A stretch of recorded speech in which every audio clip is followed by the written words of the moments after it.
Oke, halo guys, balik lagi bareng gue ya di channel Dividen Investor TV. Hari ini hari Minggu ya, tanggal 28 Desember tahun 2025. Nah, besok Senin IHSG masih buka ya. Jadi siap-siap nih buat yang mau nyerok atau mau belanja di akhir tahun, siapin dananya ya. Nah, kemarin di hari Rabu ya, IHSG buka terakhir dia koreksi 0,55%, berada di angka 8.537 ya. Oke. Nah, kali ini gue pengen bahas saham infrastruktur untuk minyak, gas, dan batu bara nih, alias si Neng Elsa ya. Profilnya mana nih? Nah, gue pengen bahas Elsa ya. Apakah ada yang menarik dari Elsa ini? Apakah dividennya gede, lebih dari 10% atau di bawah 10%? Kita bahas aja langsung lah ya. Nah, dia ini IPO-nya di tahun 2008 ya. Terus harga IPO-nya 400 perak. Dan saat itu IPO sahamnya 1,4 miliar lembar saham ya, dapat duitnya 584 miliar pada tahun 2028. Nah, free floatnya ini nih, saham masyarakat non-warkat ya, ada 42,5% ya. Yang pegang Pertamina Hulu Energi ya, pengendalinya ya. Nah, terus bentar, dia ini sebagai jasa hulu migas, terus jasa penunjang energi, dan nah klien utamanya ada si Pertamina Group lah ya, dan kontraktor migas besar lainnya gitu. Jadi dia tugasnya yang kayak ngebor atau yang lain-lain lah, pokoknya dia bagian operasionalnya ya. Jadi dia nggak kayak siapa, Pegas ya atau Medco ya, kurang lebih berbeda ya. Satu segmen, cuma dia lebih ke yang ngerjainnya gitu. Jadi kalau ada harga minyak naik ya, otomatis kan permintaan untuk pengerjaan atau pengeboran kan biasa dinaikkan ya. Nah, otomatis dia proyeknya bisa lebih gede, lebih banyak ya, jadi revenue-nya bisa meningkat. Nah, kalau minyak lagi turun ya, berarti otomatis revenue-nya ya ada aja, biasa-biasa aja gitu ya, nggak turun, nggak ya, turun mungkin bisa, cuma jadi lebih ke stabil lah ibaratnya gitu. Karena dia pastikan proyeknya ada terus, apalagi dia klien utamanya Pertamina Group ya, otomatis ya perusahaannya jalan terus gitu ya. Terus anak usahanya di sini kalian bisa lihat sendiri ya. El Nusa Petropin, KSOL Nusa ya. Dia ada SPBU juga, depo transportasi, dagang minyak juga, dan Badkima dan lain-lain. Ada penyewaan kapal laut di bawah El Nusa Trans Samudra, terus Sigma Cipta Utama manajemen data, teknologi informasi, pokoknya banyak juga nih anak usahanya. Nah, mungkin ini yang ngerjain si PT Patra Nusa Data ya, produksi migas, jasa perolehan dan produksi migas. Nah, dia dari 98. Ini juga pokoknya semua anak usahanya berhubungan dengan apa yang dia lakukan ya. Oke. Untuk transaksi hariannya ada di angka 5,3 miliar ya. Free floatnya tadi udah ya, 42%. Harga saham sekarang di 492. Berarti market capnya ada di angka 3,5 triliun ya. Ya lumayan ya. Total ekuitas dia ada di angka, wah belum ini nih. Ekuitasnya sebentar, 5,1 ya. 5,1 triliun ya, berarti harga buku dia di 705 perak. PBP-nya berarti 0,7 ya. Nah, 0,7, terus liabilitasnya 4,994 triliun ya. Kurang nolnya 1. Nah, liabilitasnya lumayan gede ya. Jadi 97% ya DER-nya, debt to equity ratio-nya gitu ya.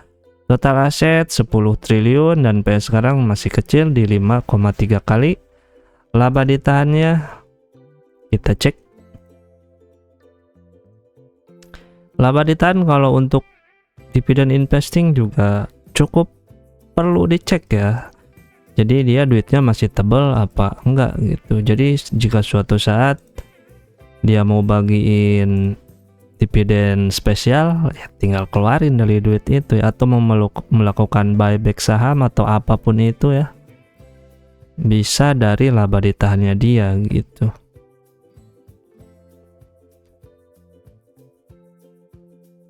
Satuannya apa nih? Rupiah dalam jutaannya, oke. Laba yang 3,8 triliun ya, lumayan gede lah ya. Tapi ini bentuknya biasanya bukan duit cash semua ya, mungkin udah dibeliin sesuatu aset, jadinya cuma nilainya tetap di 3,8 triliun, tapi dirubah ke asetnya juga yang aset yang liquid ya. Jadi jika suatu saat perlu atau dibutuhkan ya bisa dicairkan dengan cepat gitu. Nah, untuk revenue-nya ya, Q1 dia dapat 3,7 triliun, Q2 3,2 dan Q3 3,5 ya, stabil. Kita lihat tahun-tahun sebelumnya ya. Nah, di 13,3 ya untuk 2024 dan 2025 kurang lebih 14 triliunan lah ya. Kalau dilihat dari 2022 lumayan stabil, dari bawahnya sih naik ya gitu. Oke, lanjut lah ya. Nggak terlalu wah banget gitu ya, cuma ya buat menambah pengetahuan aja ya, menambah wawasan tentang sebuah perusahaan ya, nggak masalah ya. Terus untuk gross profitnya 308 M di Q1, Q2 341 dan Q3 352 miliar gitu. 10% ya kurang lebih gross profit marginnya, dan net profit marginnya kurang lebih cuma 5%an lah ya. Di Q1 dapat 187, Q2 150 dan Q3 naik 190 miliar ya. Terus berarti IPS-nya Q1 25 perak, Q2 20 dan Q3 sekarang 26. Nah, secara anualis ini untuk full year ya. Ada di angka 96 perak ya IPS-nya. Nah, sebenarnya kalau saja payout rasionya dia gede ya, minimal 50% gitu. Noh, udah dikit lagi 10% ya. Atau 60%. Nah, 11% gede sih sebenarnya ya. Kalau payout rasionya gede. Cuma si Elsa agak konservatif mungkin ya untuk bagiin dividen. Nah, rata-rata kalau dulu malah cuma 10%, 15%, 30%, padahal 50%. Nah, kalau terakhir sih 40% ya, 2023 sama 2024. Nah, kalau aja dinaikin jadi 50% kan lebih sedap tuh. Di harga sekarang bisa 10% gitu. Semoga aja bisa naik, tapi kita konservatif dulu aja ya, ikutin yang tahun lalu di 40%an ya. Nah, berarti 96 dikali 40% sama dengan 38,5 ya. Di harga sekarang kita dapat dividen yield sebesar 7,8%. Lumayan gede sih segini ya. Apalagi kalau payout rasionya dinaikin gitu kalau bisa. Gitu ya. Kalau nggak ada buat ekspansi lagi atau buat apa lagi ya, naikin dikit sebenarnya nggak masalah lah ya. 50% dibagiin dan 50% lagi disimpan untuk dana ke depan ya, persiapan untuk modal atau apa gitu. Harusnya sih masih oke ya. Nah, berarti harga warasnya berdasarkan dividen yang dia bagiin ya, ada berarti di angka 385 perak ya. Nah, sampai dengan 770 ya. Sekarang kan ada di angka 492, berarti masih sangat di harganya ya. Kalau secara IPS kali 10 ya, normalnya dia harusnya di angka 962 gitu ya. Terus kapan nih waktu baginya? Apakah sekarang kalau beli masih ada kesempatan? Tentu aja masih ada lah ya, dia baginya 1 tahun sekali ya. di bulan Juni ya. Jadi sekitar 6 bulan lagi. Kalau lu beli dari sekarang, lu dapet 7,8% gitu. Tapi secara kenaikan harga gimana nih?